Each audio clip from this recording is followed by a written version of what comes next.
किसान भाइयों नमस्कार। आज की इस वीडियो के माध्यम से हम बात करेंगे धान की फसल पर फुटाव यानी कल्लों की संख्या, टेलरिंग की संख्या कैसे बढ़ाएं। तो फुटाव की संख्या यदि धान की फसल पर ज़्यादा से ज़्यादा आए, ज़्यादा से ज़्यादा जो पौधा है जड़ों का विकास अच्छा हो और ज़्यादा फुटाव आए, क्योंकि ज़्यादा फुटाव आएंगे तो ज़्यादा से ज़्यादा दाने, ज़्यादा से ज़्यादा बालियों की संख्या आने वाली है। तो कुल मिलाकर के धान में एक अच्छे फुटाव आए तो इसके लिए खाद जरूरी होती ही है। यदि आप पौधे से पौधे की दूरी 5 से 6 इंच के आसपास रखते हैं, जब आप नर्सरी की तैयारी करते हैं, सीड्स को पास पास में बुआई कर देते हैं, तो जो पौधा होता है वो पतला रह जाता है। तो डिस्टेंस, सही डिस्टेंस से यदि आप नर्सरी तैयार करेंगे, उचित बीजों की बुआई करेंगे, इससे जड़ों का विकास बहुत अच्छा होता है, पौधा मोटा मजबूत होता है। तो सबसे पहले नर्सरी स्वस्थ होना बहुत ज़्यादा ज़रूरी है। हरी भरी स्वस्थ और अच्छी हाइट नर्सरी की होना बेहद ज़्यादा ज़रूरी होता है। सही डिस्टेंस पर आपको बुआई करनी है और उसके बाद जो पॉइंट आता है वो आता है फर्टिलाइजर शेड्यूल, यानी खाद का जो शेड्यूल है। धान की फसल पर अच्छे फुटाव लाने के लिए खेत की तैयारी के समय, जब खेत की मचाई हो रही है, तो उस समय काफ़ी किसान ऐसे होते हैं जो फर्टिलाइजर्स खादें यूज करते हैं, जैसे DAP है, SSP है, MOP जैसी खादों का इस्तेमाल करते हैं। लेकिन कुछ ऐसे भी फार्मर्स हैं और अधिकतर ऐसे किसान हैं जो बुआई के समय, खेत की तैयारी के समय गोबर की खाद के अलावा कोई और भी फर्टिलाइजर्स खादें यूज नहीं करते हैं। देन फर्टिलाइजर्स में DAP, MOP, NPK, SSP जैसी खादें यूज नहीं करती हैं। तो यदि आपने बुआई के समय, जब खेत की तैयारी कर रहे हैं, उस समय यदि आपने DAP खाद यूज नहीं करी है, MOP, muriate of potash use नहीं करी है, तो सवाल आता है कि यूज कब करें।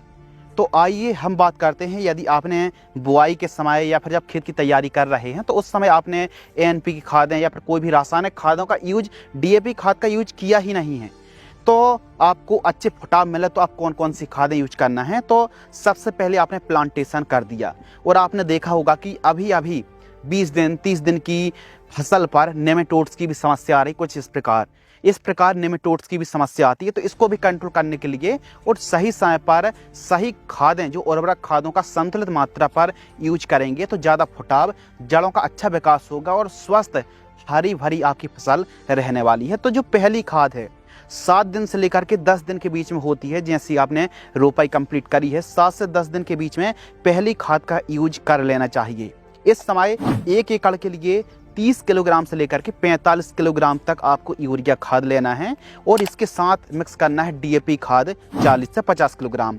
MOP जो पोटास होती है ना, जो दानों का भराव अच्छा होता है, उत्पादन को बढ़ाती है। तो मध्य प्रदेश या फिर ऑल ओवर इंडिया के जो किसान हैं, अधिकतर पोटास जैसे पोषक तत्व की पूर्ति नहीं करते हैं, इसलिए पैदावार कम होती है। तो आप पोटास 30 किलोग्राम जरूर यूज करें पहली खाद के साथ। और आपने देखा होगा कि जड़ों में कई प्रकार की कीटों की समस्या आती है, तो इसके लिए क्लोरपाइरीफास 500 ml यूज करना है। यह जड़ों में लगने वाले कीटों पर काफ़ी अच्छा कंट्रोल मिलता है। 500 ml क्लोरपाइरीफास 50% वाली अच्छा काम करती है।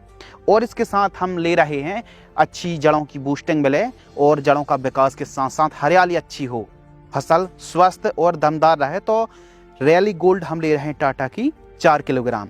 तो टाटा रैलीज की रैली गोल्ड में काफ़ी ऐसे पोषक तत्व हैं जो फसल की ग्रोथ में, चाल में, बढ़वार में, हरियाली में बहुत अच्छा काम करती है। तो 1 एकड़ के लिए 4 किलोग्राम रैली गोल्ड दानेदार पर्याप्त होती है। इन सभी को अच्छे तरीके से मिक्स कर लीजिए और फिर आप 1 एकड़ में इस डोज का इस्तेमाल करना है। ये पहला डोज है। जबकि दूसरा डोज 30 से 40 दिन की फसल होती है, तो यूरिया खाद 45 किलोग्राम और ज़्यादा से ज़्यादा फुटाव के लिए सबसे बढ़िया कोई चीज़ काम करती है तो वो है जिंक। जी हाँ दोस्तों, जिंक हमारी फसल को गहरी हरियाली के साथ साथ ज़्यादा से ज़्यादा टेलरिंग की संख्या बढ़ाने के लिए, ज़्यादा टेलर आएँ, ज़्यादा फुटाव आएँ, ज़्यादा से ज़्यादा, यानी एक प्रकार से फुटान क्षमता की वृद्धि करने के लिए, उसको बूस्टिंग करने के लिए जिंक सल्फेट बहुत अच्छा काम करती है। जिंक सल्फेट मार्केट में 33% वाली ही आपको यूज करना चाहिए, जो मार्केट में अलग अलग नामों से मिलती है। तो जिंक सल्फेट में जिंक भी है, सल्फर भी है, 5 किलोग्राम पर्याप्त होती है। और इसके साथ ह्यूमिक एसिड जो जड़ विकास में अच्छा काम करेगा 500 ग्राम किसी बेस्ट कंपनी का। दूसरा कॉम्बिनेशन में इस खाद का इस डोज को यूज करना चाहिए, ह्यूमिक एसिड 500 ग्राम और इसके साथ आपको मिक्स करना है रीजेंट अल्ट्रा, क्योंकि तना छेदक है, पत्ता लपेट है, जड़ में नुकसान पहुंचाने वाले कीटों की भी समस्या आती है। तो 2 से 3 किलोग्राम आपको यह दानेदार कीटनाशक भी यूज करना है। इन सभी को मिक्स करके 1 एकड़ में इस डोज का यूज करना चाहिए। जबकि तीसरी खाद 45 से 50 दिन के आसपास की फसल होती है, तो इस समय सल्फर बहुत अच्छा काम करती है और सल्फर आपको लेना है बेंटोनाइट सल्फर आपको लेना 5 किलोग्राम किसी भी अच्छी कंपनी का। जो भी आप फर्टिलाइजर्स यूज कर रहे हैं एक्सपायरी डेट देखें, अच्छी कंपनी के ही आपको प्रोडक्ट यूज करना चाहिए। यूरिया खाद ले रहे हैं 40 किलोग्राम। इस समय यदि अच्छी बढ़िया हरी भरी फसल है तो यूरिया की मात्रा को आप आधा भी कर सकते हैं। इस समय हम फिर पोटास ले रहे हैं, क्योंकि अभी जो हम 45-50 दिन की बात कर रहे हैं, तो अब जो हम पोटास का यूज करेंगे वो दाने बनते समय बहुत बढ़िया काम करने वाला है और दानों का विकास, चमक, वजन बढ़ने वाला है पोटास से 15 किलोग्राम केवल।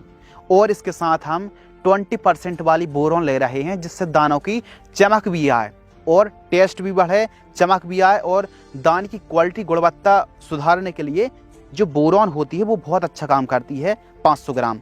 इन सभी को मिक्स करके तीसरे डोज पर आपको इन खादों का इस्तेमाल करना चाहिए। तो धान की फसल पर कल्लों की संख्या बढ़ाने के लिए, फुटाव की संख्या बढ़ाने के लिए कोई स्पेशल खाद नहीं होती। यदि आप सही डिस्टेंस पर, सही समय पर और सही नर्सरी की प्लांटेशन करते हैं तो धान की फसल पर फुटाव भी अच्छा आएंगे। और सबसे मेन जो पॉइंट होता है ना कि कल्ले फुटाव बढ़ाने के लिए होता है उर्वरक खादें, जो न्यूट्रिशन मैनेजमेंट होता है कि सभी खादों को सही समय पर यदि आप उर्वरक खादों का संतुलित मात्रा पर यूज करेंगे तो उसके रिजल्ट भी काफ़ी अच्छे देखने के लिए मिलेंगे। जिंक है, डीएपी है, सल्फर है, एमओपी है। सही समय पर एमओपी खाद का इस्तेमाल आप कर रहे हैं, सही समय पर ह्यूमिक एसिड का यूज कर रहे हैं, तो फसल एकदम हरी भरी है। अच्छी डिस्टेंस पर आपने लगाई है तो यकीनन ज़्यादा से ज़्यादा फुटाव, यानी एक पौधे से 15 से लेकर के 25 फुटाव की संख्या तक देखने के लिए मिल सकती है। तो इस प्रकार सही समय पर आप सही खादें यूज करना चाहिए।